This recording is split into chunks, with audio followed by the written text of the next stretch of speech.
Selamat pagi anak-anak yang dikasihi Tuhan. Shalom semuanya, dimanapun berada.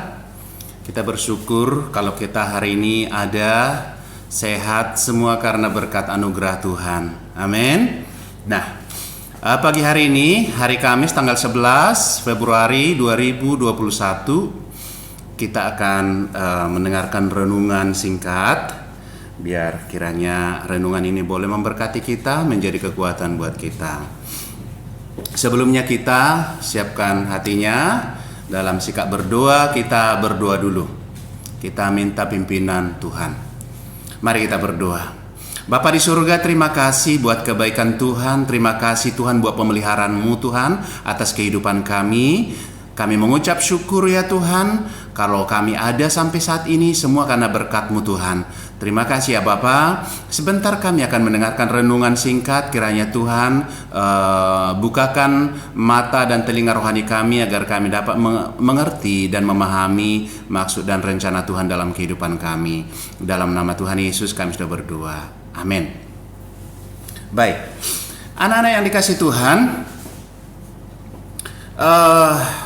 kita mau lihat dulu di dalam kitab Roma pasal 12 ayat 2. Kitab Roma pasal 12 ayatnya yang kedua.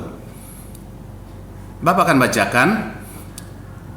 Firman Tuhan berkata demikian. Janganlah kamu menjadi serupa dengan dunia ini, tetapi berubahlah oleh pembaharuan budimu, sehingga kamu dapat membedakan manakah kehendak Allah, apa yang baik, yang berkenan kepada Allah, dan yang sempurna. Nah, ayat ini mengatakan bahwa tetapi berubahlah oleh pembaharuan budimu. Nah, kata aslinya di sini adalah pikiran, ya. Be transformed by the renewing of your mind. Ya, pembaharuan pikiran. Nah, anak-anak, perlu kita menyelaraskan pikiran kita dengan firman Tuhan. Ya. Supaya apa? Supaya kita bisa mengerti kehendak Tuhan. Kita tahu bahwa dunia ini jahat dan segala sesuatu yang ada di dunia ya sifatnya jahat. Kenapa? Karena 1 Yohanes katakan bahwa dunia ini telah berada di bawah kuasa si jahat. Kita tahu bahwa ketika Lucifer ya sepertiga malaikat Tuhan dibawa untuk mengikuti Lucifer, sepertiga loh. Dan Tuhan menjatuhkan Lucifer ke bumi. Dan bumi ini dikuasai oleh si jahat. Memang kalau kita lihat ya, jangan pernah berpikir kok dunia ini jahat ya, kok dunia ini sepertinya, gak usah dipertanyakan seperti itu. Memang dunia ini sudah jahat. Ya, karena sistem dunia ini udah jahat. Nah, kita harus menyelaraskan pikiran kita dengan firman Tuhan. Agar apa? Agar kita dapat mengerti kehendak Tuhan. Ya, jadi kita harus selalu melihat dari lensa firman Tuhan. Nah, anak-anak dikasih Tuhan,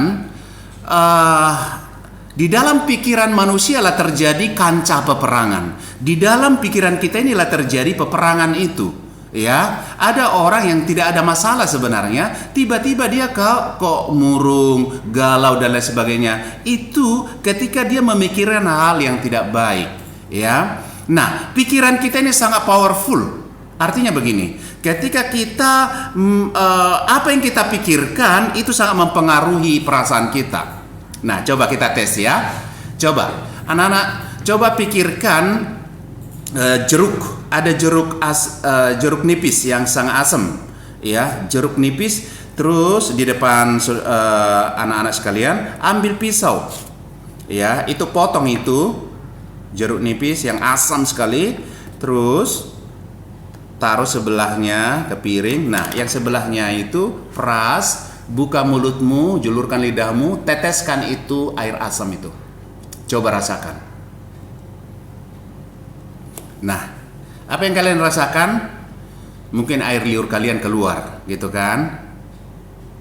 Kalian merasakan seperti asam, padahal itu hanya di pikiran kita. Itulah contohnya sebenarnya, bahwa pikiran kita itu sangat mempengaruhi perasaan kita. Ya, saat-saat ini seperti ini, ya, pandemi COVID-19 ini hampir satu tahun ya. 1 tahun lah kita dilanda oleh COVID-19.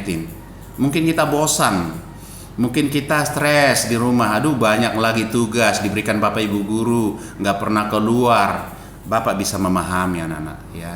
Kalian mungkin bosan, tapi Bapak mau katakan sama kalian, kalau kalian memikirkan hal yang baik, yang benar, kalian bisa menguasai perasaanmu. Ya, makanya Bapak mau lihat sekarang ini ya, hari-hari ini kayaknya banyak malas ya sekarang. Buka videonya ketika pembelajaran, buka videonya sampai berapa kali Bapak kadang katakan ya. Ya, Bapak Ibu guru juga yang lain ya, kadang sampai kesal kadang sama kalian ya. Hanya membuka video aja kalian malas. Nah, itu akibat apa? Pikiran kita sudah dikuasai oleh apa? Malaslah dan lain sebagainya. Oleh sebab itu, ayo mari kita kuasai pikiran kita. Ya.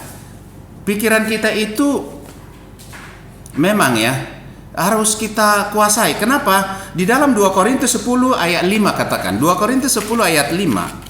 Ya, kami menawan segala pikiran dan menaklukkannya kepada Kristus. Kami menawan segala pikiran dan menaklukkannya kepada Kristus. Ternyata pikiran kita itu kita bisa kuasai, kita bisa kendalikan.